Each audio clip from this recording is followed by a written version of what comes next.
Bismillahirrahmanirrahim. Assalamualaikum warahmatullahi wabarakatuh.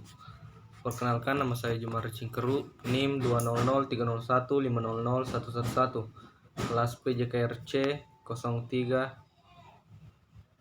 Akan presentasikan materi PowerPoint saya, yaitu keterampilan dan domain psikomotor. Pengertian keterampilan dan faktor yang mempengaruhinya. 1. Pemahaman tentang keterampilan gerak. Keterampilan gerak dapat dipahami batasannya dengan dua cara.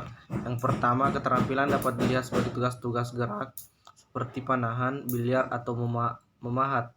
Dilihat dari cara ini dapat diklasifikasikan dengan sebagai dimensi atau menurut karakteristiknya yang menonjol. Kedua, keterampilan dapat dilihat juga dalam kaitannya dengan keadaan yang membedakan antara yang terampil dan tidak terampil. Maksudnya, keterampilan dari kategori kedua ini lebih berkaitan dengan tingkat kemahiran dalam penguasaan suatu tugas gerak. Istilah keterampilan sulit untuk didefinisikan dengan suatu kepastian yang tidak dapat dibantah. Keterampilan dapat menunjuk pada aksi khusus yang ditampilkan atau pada sifat di mana keterampilan itu dilaksanakan. Maka kata keterampilan yang dimaksud adalah sebagai kata benda. Di pihak lain, keterampilan juga bisa digunakan sebagai kata sifat, walaupun hal ini digunakan kata tersebut sudah berubah strukturnya, hanya saja terampil. Kata yang digunakan untuk menunjukkan suatu tingkat keberhasilan dalam melakukan suatu tugas. Smith 1991 mencoba menggambarkan definisi keterampilan tersebut dengan meminjam definisi yang diciptakan oleh E.R. Guthrie, yang menyatakan bahwa keterampilan merupakan kemampuan untuk membuat hasil akhir dengan kepastian yang maksimum dengan pengekiaran energi dan waktu yang minimum. Sedangkan Singer 1980 menyatakan bahwa keterampilan adalah derajat keberhasilan yang konsisten untuk mencapai suatu tujuan dengan efisien dan efektif.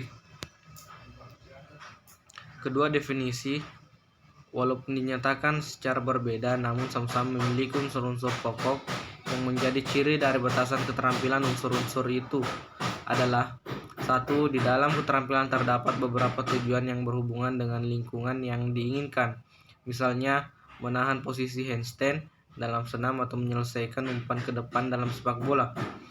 Dalam pengertian ini, keterampilan dibedakan dari gerakan yang tidak mesti memiliki tujuan yang berhubungan dengan lingkungan tertentu, seperti menggoyang-goyangkan jari tangan tanpa tujuan.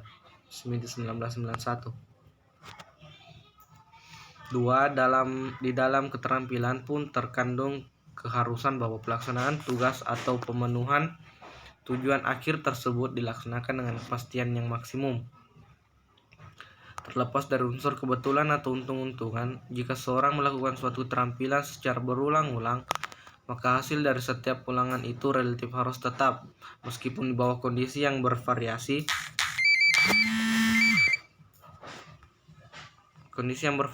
Maupun yang tidak terduga. Singer 1980. Keterampilan yang menunjukkan upaya ekonomis, di mana energi yang dikeluarkan untuk melaksanakan suatu tugas tertentu seminimal mungkin, tetapi dengan hasil maksimal. 4. Keterampilan mengandung arti pelaksanaan yang cepat, dalam arti penyelesaian tugas gerak itu dalam waktu yang minimum. Semakin cepat pelaksanaan suatu gerak tanpa mengorbankan hasil akhir atau kualitas yang diharapkan, maka akan membuat terakuinya keterampilan orang yang bersangkutan. Dalam hal ini perlu dimengerti bahwa mempercepat gerakan suatu tugas akan menimbulkan pengeluaran energi yang semakin besar, di samping membuat gerakan semakin sulit untuk dikontrol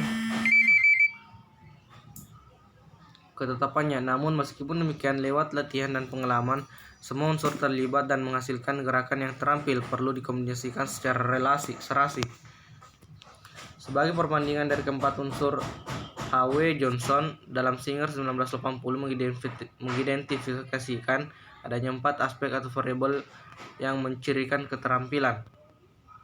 Sebagai kesimpulan, seperti dinyatakan oleh Smith, keterampilan pada dasarnya merupakan upaya untuk mencapai tujuan-tujuan yang berhubungan dengan lingkungan dengan cara: pertama, maksimalkan kepastian prestasi; kedua, meminimalkan pengeluaran energi tubuh dan energi mental, dan meminimalkan waktu yang digunakan.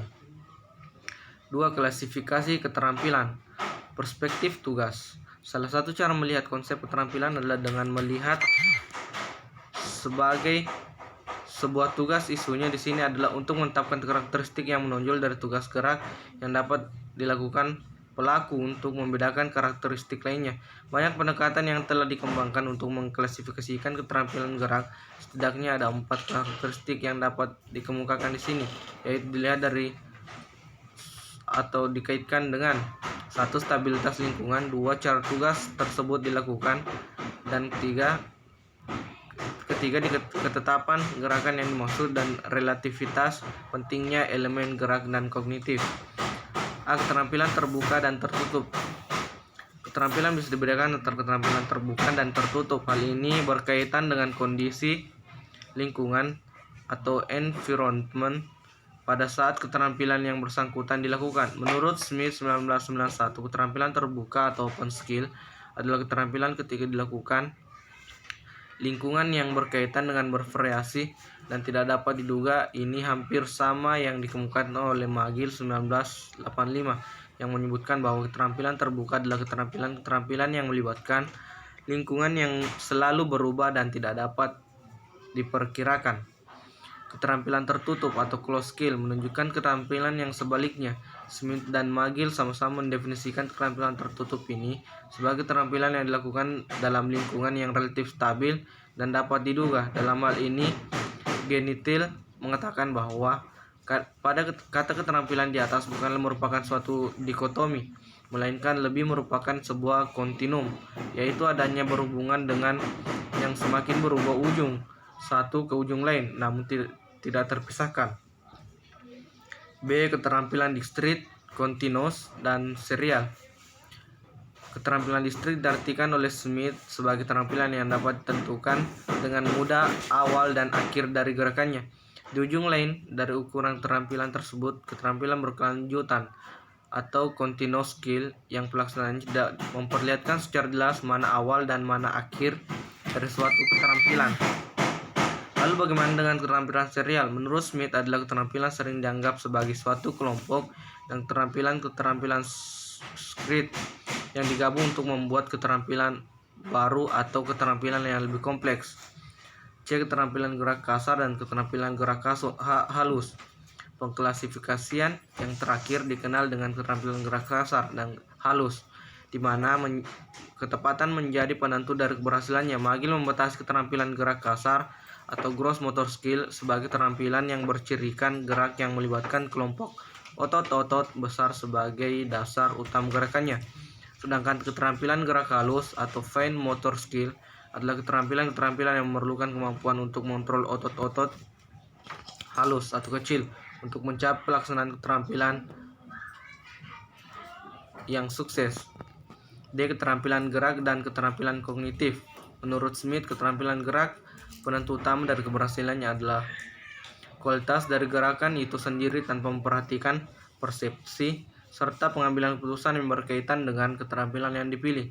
Dalam keterampilan kognitif, hakikat dari kegerakannya tidaklah penting, tetapi keputusan tentang gerakan apa dan yang mana yang harus dibuat merupakan hal yang penting. 3. Klasifikasi keterampilan. Perspektif pengusuhan penampilan. Menurut Guthrie, keterampilan adalah kemampuan untuk membawa hasil akhir dengan kepastian yang maksimum dan pengeluaran energi yang minimum dan dalam waktu yang juga minimum. Kepastian maksimum dari pencapaian tujuan. Salah satu kualitas dari pencapaian penguasaan keterampilan adalah kepastian gerakan untuk menjadi terampil. Berarti seseorang dapat memenuhi tujuan penampilan atau hasil akhirnya dengan kepastian yang maksimum. B. Pengeluaran energi minimum. Kualitas kedua dari penguasaan keterampilan adalah meminimalkan dan kadang bermakna memelihara energi yang diperlukan pada penampilan. C. Waktu gerakan yang minimum. Kualitas ketiga dari penguasaan keterampilan adalah berkurangnya waktu atau meningkatnya kecepatan pada saat gerakan dilakukan. Oleh karena itu, Peningkatan keterampilan dari cabang olahraga yang bersangkutan termasuk juga di dalamnya penambahan unsur kecepatan sebagai alat meminimalkan waktu. 4. Konsep dalam keterampilan motorik. A. Perbedaan individual. Singer 1980 menyatakan bahwa sumber perbedaan dalam hal keterampilan tersebut bisa bermacam-macam. Hal itu karena berbeda dalam hal fisik, kemampuan atau abilities, gaya belajar, emosi, serta pengalaman masa lalu yang memiliki kaitan dengan tugas yang dipelajari. B. Kemampuan dan keterampilan. Para ahli seperti Singer 1980, Fleischmann 1972, serta Smith 1991 menyatakan bahwa kemampuan dan keterampilan harus dibedakan dalam pengertiannya. Kemampuan diartikan sebagai ciri individual yang diwariskan dan relatif abadi yang mendasari serta mendukung terbentuknya keterampilan. Smith 1991. Sedangkan keterampilan mengacu pada spesifik pada tugas tertentu serta dicapai dengan adanya latihan serta pengalaman. Singer 1980. Karena dipandang sangat beragam dan tidak pastinya pengidentifikasian kemampuan gerakan ini, maka Singer lebih menyukai 4 kemampuan yang bersifat lebih langsung hubungannya dengan keterampilan olahraga, yaitu koordinasi, kinestetis, keseimbangan, dan kecepatan gerak. C. Pola gerak dan keterampilan. Pola gerak menurut Malina 1991 merupakan gerakan dasar atau gerakan-gerakan yang dilibatkan dalam menampilkan suatu tugas tertentu.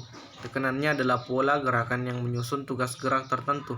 Dalam hal ini, apa yang menjadi dasar penamaan pola gerak sama dengan keterampilan, tapi keterampilan lebih menekankan pada ketepatan, ketelitian, dan koefisienan penampilannya. Dengan kata lain, pola gerakan menunjuk pada konsep yang umum, sedangkan keterampilan gerakan lebih terkhususkan. Itulah tadi persentase dari saya, kurang lebihnya mohon dimaafkan. Sekian dan terima kasih. Wassalamualaikum warahmatullahi wabarakatuh.